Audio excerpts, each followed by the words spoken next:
The congested metropolis has produced a flight from the city, an actual escape, or in an increasingly impersonal environment where flesh and blood are less real than paper and machines, the more insidious flight of man's spirit.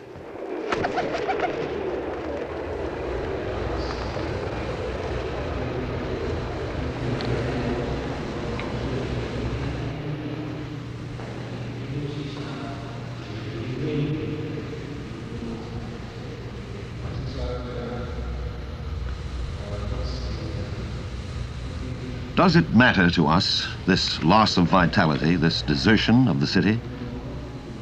Shall we allow the achievements of man's most precious collective expression to vanish? The multitude of social needs that first gave form to cities thousands of years ago have not all vanished. Some have gone, others have changed, so that they need no longer take place in the city. And still others, like education, have become stronger.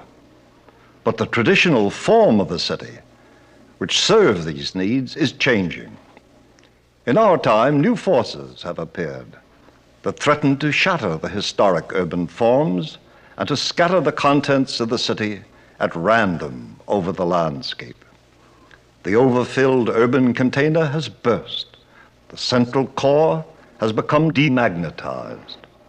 All roads still lead to Rome, only to find that our new Romes have become faceless and formless. What we call the urban explosion, the effort to escape from this unfavorable physical and social environment into an unspoiled landscape, results in a dispersal of the city's essential social organs for meeting and mixing. The parts can be brought together on occasion only by an excessive expenditure of time, energy, money, and human vitality.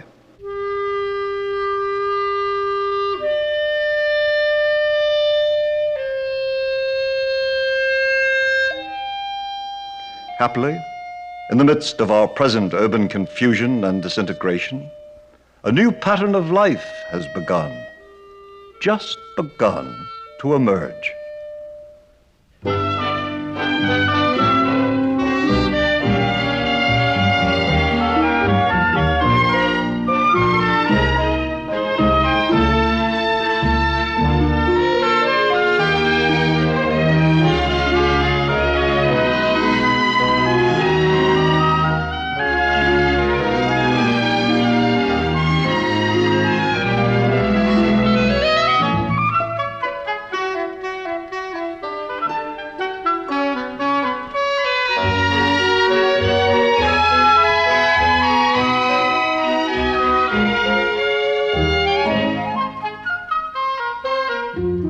Among the elements of this new pattern are the best of the new shopping centers, which are bringing to the city region many of the functions of old city centers.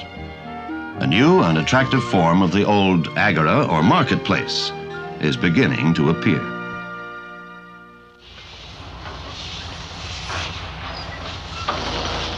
Industrial operations that once disrupted the metropolitan core have gained in efficiency and better working conditions by decentralizing within the city region.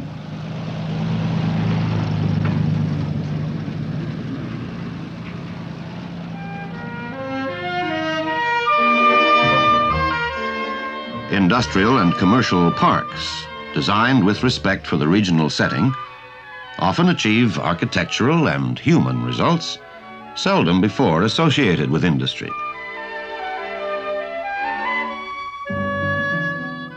In their breakaway from the city, the best suburbs recognized the human need for natural surroundings. But the urban explosion has left little land for individual homes with spacious private grounds. Such luxuries of space now belong to a favored few. To preserve the regional setting for all requires fresh concepts of community living and a change in our traditional attitudes. The urban explosion and its mere numbers need not frighten us once we have found the human measure. Without overcrowding, good design can create communities with more vitality than ordinary suburbs and with natural surroundings. Imaginative architecture also can consign the space-wasting, dangerous automobile to its proper place. In most suburbs, streets, driveways, and garages consume at least 1/3 of the land. Underground garages can free precious land for quiet pedestrian streets on which terraced houses face, and for private gardens at the rear of each house.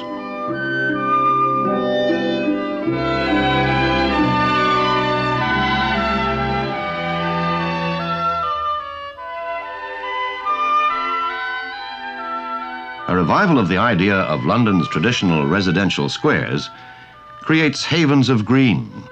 Spaciousness is combined with human scale in pleasing architectural relationships instead of individual chaos.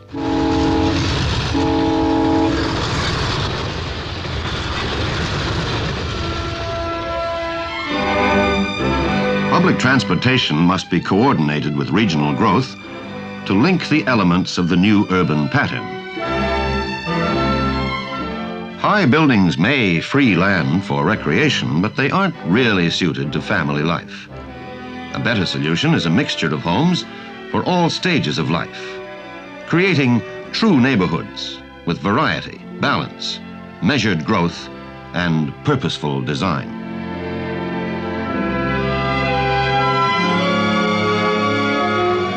Throughout history, the best cities have been mosaics of distinctive neighborhoods, separate villages almost. Now that concept must be enlarged to a regional scale without losing the stable, life-promoting nature of the village. This new regional mosaic must satisfy man's desire for contact with the countryside, which is now fast retreating, just as man has gained the mobility and the leisure time to enjoy it. In more and more regions of the world, the inevitable and urgent choice must be made: low-grade urban sprawl or a new kind of regional city.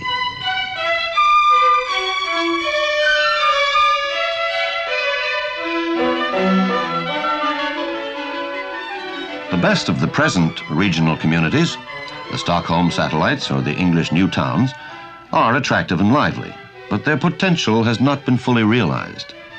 They lack the cultural richness and human variety of true cities.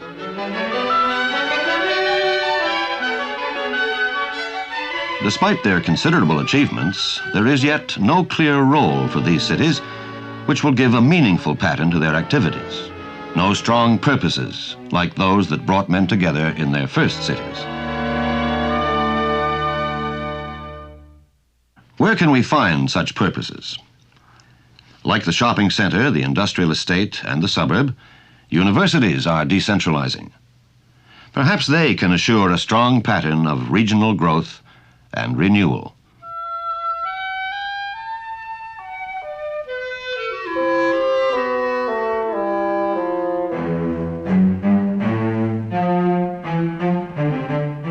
The university and the school, representing education, the one function open to all members of the community, could play the part that religion and the kingship did when the first cities came into being, and so form the focus of the new city that is beginning to appear.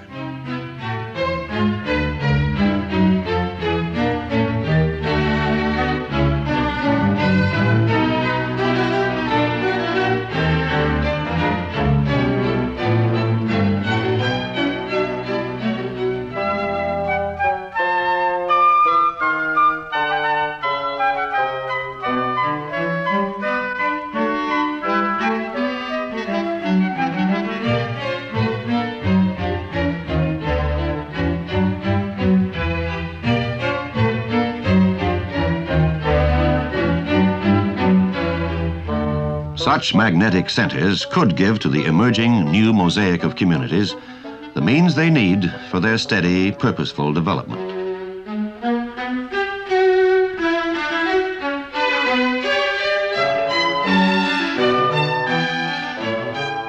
The restoration of a balanced relationship between man and nature is an important condition for the rebirth of our city regions. This will be but one aim of an education that embraces the entire horizon of the whole man, to give purpose to our new and superior conditions of life, so that man's cities and man himself will flourish.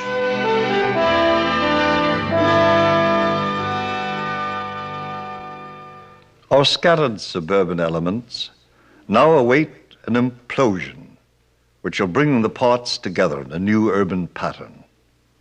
Once this new idea takes hold, the scattered particles will draw together in a complex, many-sided, coherent center, true cities.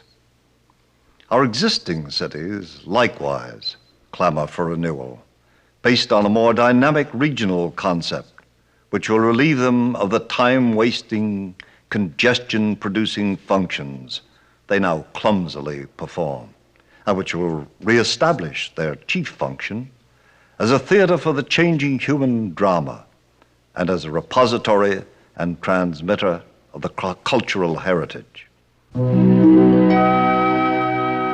The heart of the traditional city, with all the beauty and character that comes only with age, will not disappear. In the city to come, the old currents will flow in two directions, feeding the new, as well as drawing on its resources.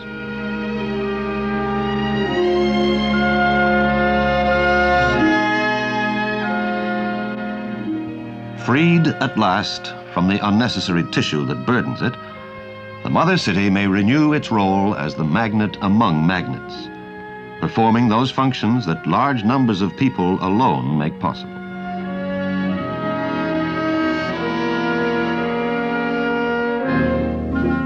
The heart of this city should be exactly that, both as the center of man's most creative emotions and also in the sense of sending out to all the member communities of the whole region the substances, spiritual as well as material, that will invigorate and sustain them.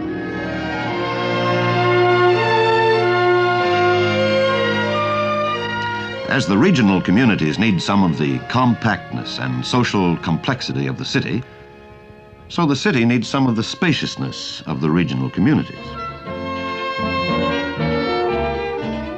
Public good must always take precedence over private interests in this opening up and renewal of the city's heart, to ensure the vital meeting and mixture which is the prime purpose of the city.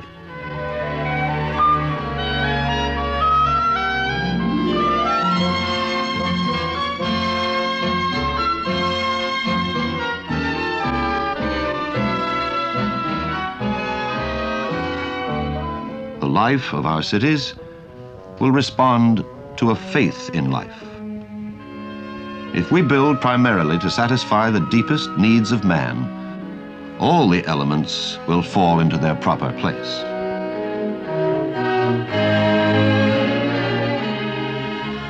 Not least important, we must rebuild our cities with respect for the important physical reminders of the past. These legacies are not to be thoughtlessly discarded to make way for the new, for they are part of man's collective urban memory.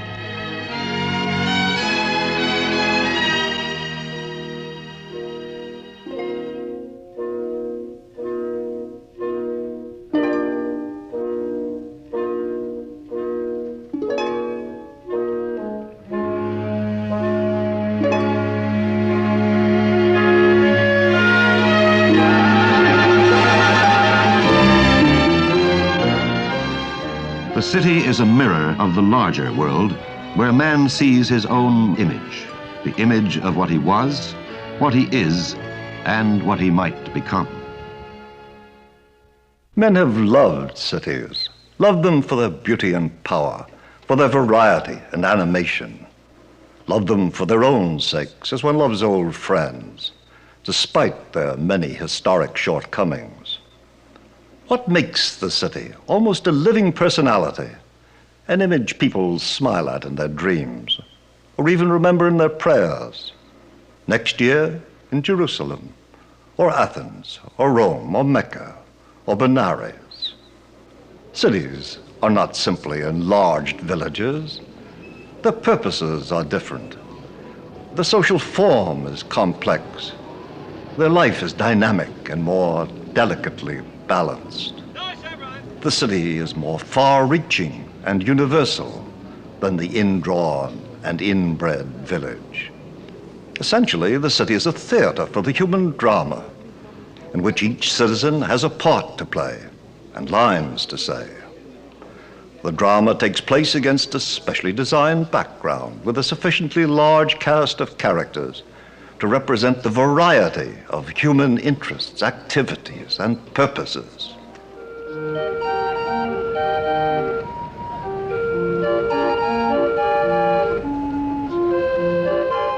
This mixture, this cosmopolitanism, is the chief source of the city's vitality. And we must enlarge and enrich it as we move towards a new urban form. The universality of the city at its best, where the individual usually is accepted as an individual, quickens the senses of the city dweller, whether old inhabitant or a newcomer.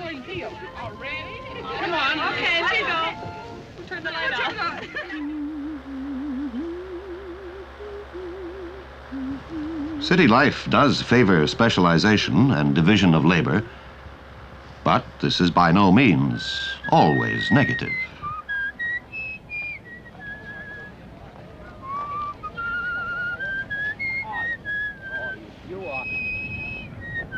Only the city offers so rich a store of resources and so wide a range of discriminating and stimulating minds.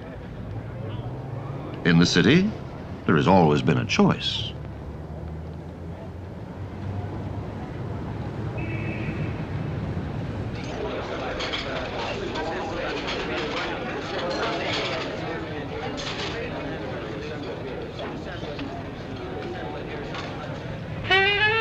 Each man may work out in the theater of the city some part of the historic plot. Each generation may design some of the scenery.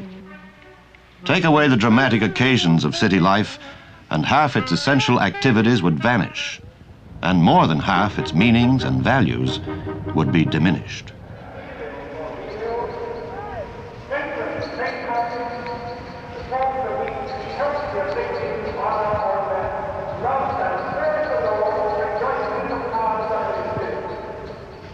The confrontation of man with man, and even struggle and tension, are the very essence of urban life. But the city also is capable of reuniting man in common rituals and public ceremonies.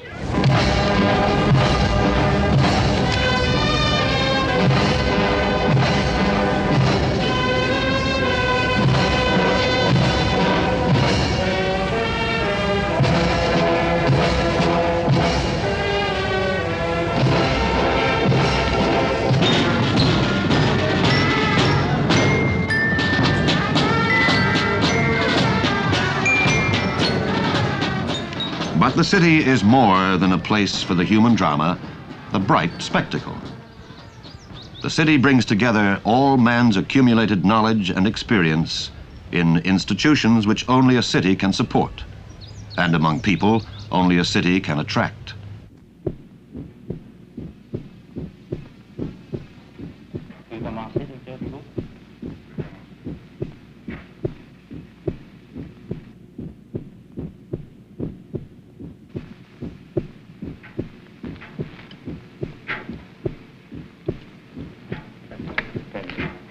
Now let me see whether you can find how many white ones will go into this. Say it. 7. 1. Into this. 3. Huileux, Huileux, huileux, huileux, huilier. huilier. Ah, vous allez l'avoir. The city multiplies man's powers to think, to remember, to educate, to communicate, and so to make possible associations which bridge or bypass nations, cultures, beliefs, and theories. The city preserves, enlarges, and passes on man's cultural heritage. And it is all these rich qualities that the city to come must absorb and extend and guard. Oui. Oui. Bon, alors, moi, je vais couvrir l'aspect de la nouvelle qui vient du côté d'Ottawa.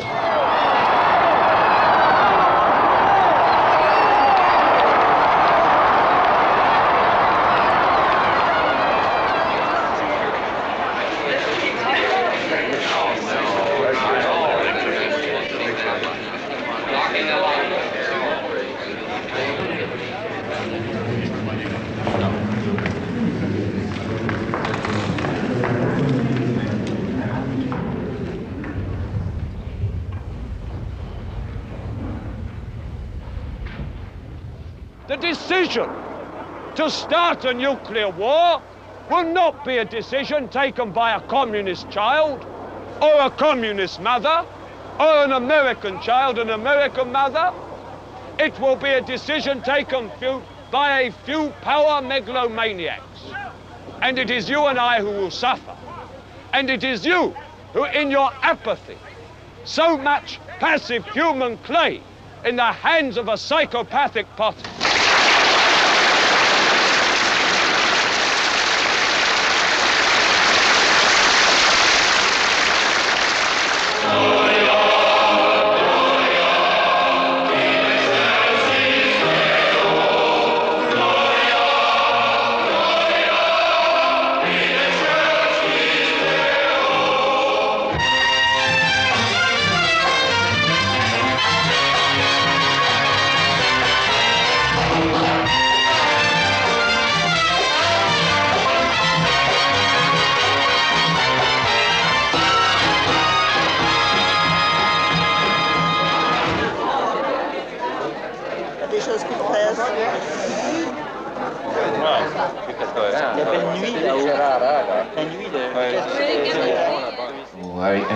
Are you suggesting that I am a slave of the establishment and that I am propagating as a teacher what is the official doctrine of the state in which we live? I know. We'll hear Miss Hyde. Hang on. Generally, sir. We'll hear Miss Hyde.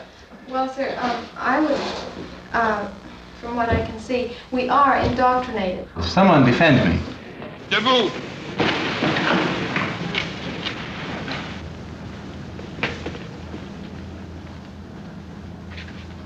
Oyez! La cour du banc de la Reine est maintenant ouverte. Que tous ceux qui ont affaire à cette cour s'approchent et ils seront entendus. Dieu sauve la Reine.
The city, as it first appeared in history, was symbolically a world. But now the world must become, in a certain sense, a city, if it is to survive and flourish. The smallest unit must exemplify, even in the neighborhood, the many-sided life of the larger world, where nations and cultures now meet, no longer self-contained, self-sufficient, jealous of the outsider, but reaching out to demand their share of a more universal life, and in turn expressing some of the reality of that life, giving it the illumination of consciousness, the stamp of purpose, the color of love.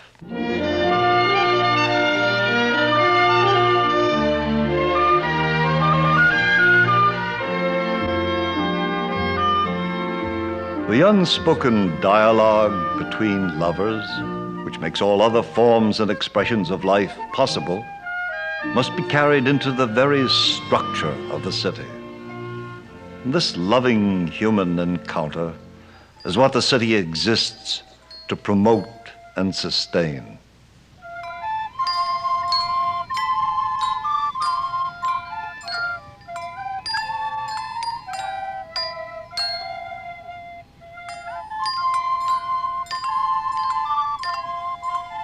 The curtain rises on a new urban drama and a new urban stage.